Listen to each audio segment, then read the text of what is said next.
айттым эле, кээ бир адамдарга жага бербеди. Куранды сөзмө-сөз которуп адамдарга бербеш керек. Курандын тафсирин жазыш керек. Мына Максат Тамула жазды го, тафсир. Ошондой тафсир жазыш керек.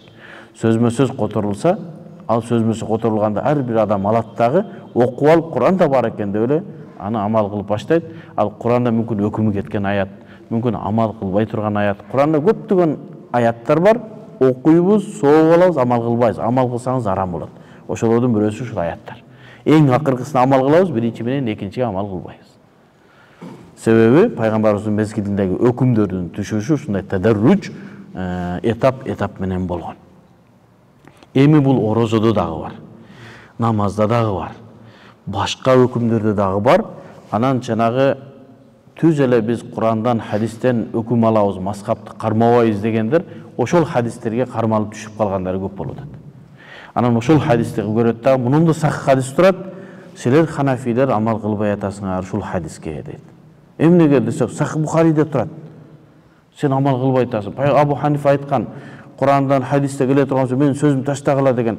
Анан хадисти аятта алгыла деген деп чала түшүнүк.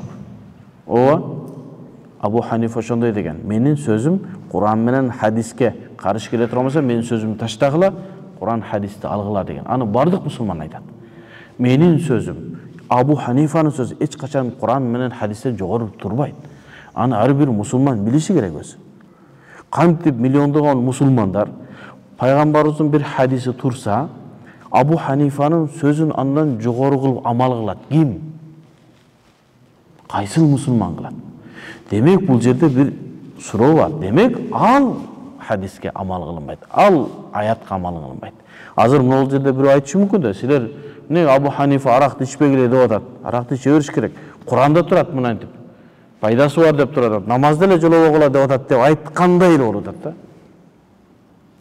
Азыр ошентип айтса болобу? Кантип Абу Ханифанын сөзүн жогору коесуңар, аракты ичпегиле деген. Аллах Таала Куранда айтып атат деген сөз болушу мүмкүн да.